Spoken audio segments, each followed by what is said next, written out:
would like to introduce you to Huawei. Many people don't even know how to pronounce our company.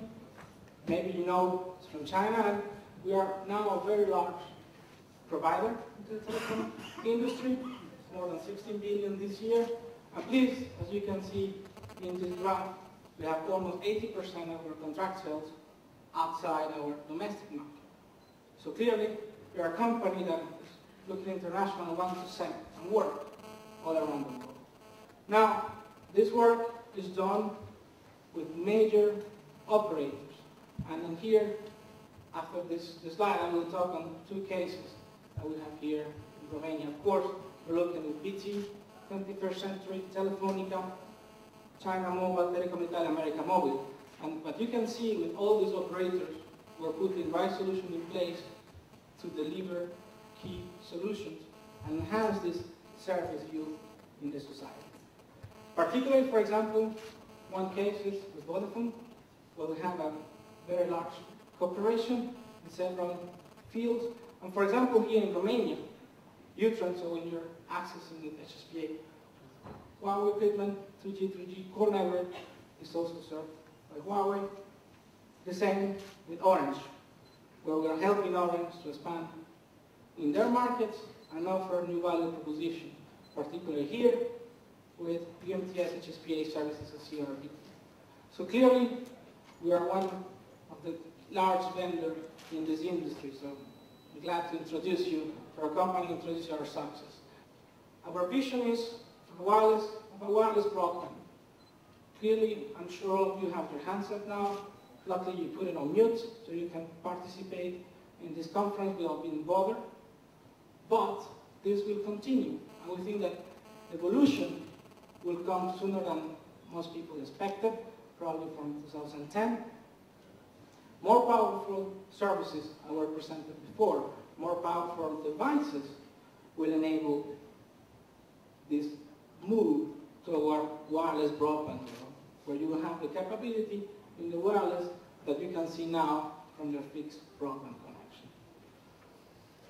Particularly from the radio point of view, so you have seen already HSPA, probably you're using it, 7.2 HSDPA, moving further HSUPA to allow real connectivity, for example, not only receiving information, but also sharing the information. In the future, this will not stop here.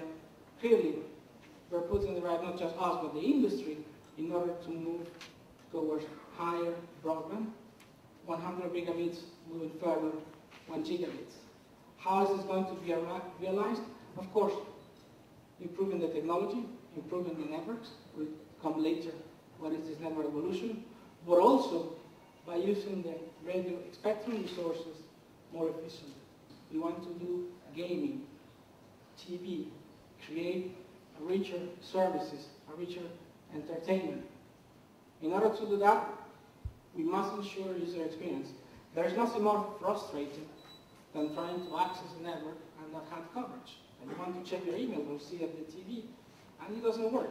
So the first thing we need to ensure is that the right quality of service is there. In order to do that, we must have broadband, but also low latency. That means quick access, that you click and then you have the information. Otherwise, if you need to wait too long, you will again be frustrated. The services must be available anywhere, wherever you are, whether you are here, at your home, or outside. I like very much this idea of having all the content for all the devices. This has to be also allowed by the network. And last but not least, one key point that was mentioned is the cost. And yes, we will see in the challenges, key problem is how to ensure this lower cost. Because the more we go to higher broadband, as we saw it before, with different technologies, the more you want to access the services. Have a Skype conference, video chat with somebody you like, distantly. But of course, you need to have the right pricing. Otherwise, people would not use those services. And these services has to be available wherever I am, hotel, at home, anywhere. So the network has to be ready for that. Now, the key problem is how to effectively do that. I mean, it's very nice to say, yes, we're going to put services. Yes, we're going to do infrastructure behind in order to allow these service industry providers working for the entertainment, for the services, and the whole community. But of course, quality and performance customer expectation has to be met. That means a lot of investment, but at the same time, this growing traffic, I mean, you pay an SMS or you have video, you have a huge difference in the traffic that is carried. We just saw before 40% are video traffic from YouTube. But the income operators can get from those applications is not in line. So we need to put the right infrastructure, the right solution in order to adopt that. And last but not least, we're seeing a huge evolution on the technology.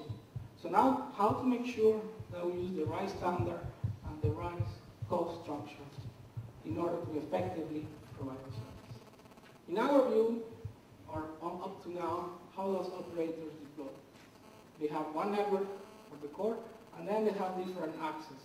We have heard GSM, now MTS, HSPA. Of course, if you look at that, it's very difficult because if you need to add an evolution, probably you need to add a separate network and then reinvest again in order to offer those services. But of course, the more we move forward, the more uncertainty we have on whether or not this will be successful. So the goal is to have one single device, to have a convergence on the wireless access that helps the operator and the whole industry in order to use effectively the resources, this being at the equipment level, component level, and transmission level. So suddenly, you have single equipment that allows for flexible business plan, for deployment on demand. So later, we need to evolve to a new technology, or Microsoft come up with an excellent idea for services. We can help the operators to put that services and make sure the wireless access network is ready to evolve and have the right technology to support that. So how to do that? What does it mean? It means that an operator can have the synergy. So one single base station is the one that receives the wireless signal from the handsets, and one controller for different technologies. And in the future, this will move further, and we will see single deployment with the antenna, still reducing the cost further. The cost, as I said, we're working more and more, and not just Huawei, but the whole industry, we believe, will move towards reducing the power consumption and creating a greener world. So you can see here, by enhancing the technology, by putting forward convergence, we can go and reduce 60%, between 35 and 70%, the overall power consumption. At the same time, transport network will be everywhere, all IP. We saw before some services that were mentioned. Evolution towards IMS already on the market, and it's our view that the whole industry, and we are ready for that, will move toward all IP network. So, if we summarize, what do we see? First of all, we see a world where we have convergence. Technologies are there for the operators or end users, and depending on the end user acceptance and effective proposition at the handset or at the equipment that's being used to access the network, operators can offer that also and absorb this traffic. It will be multi-carrier, so enhancing the overall broadband, enhancing the capability to absorb, reducing the cost. All IP, up to the broadband, and last but not least, as I mentioned, creating a greener environment. We definitely want to reduce the impact we're having as a whole industry in the environment by reducing the power consumption, reducing the facilities that are needed in order to develop these services. And with this, I thank you very much for listening, and I hope that we can all together create a greener world and provide better services. Thank you.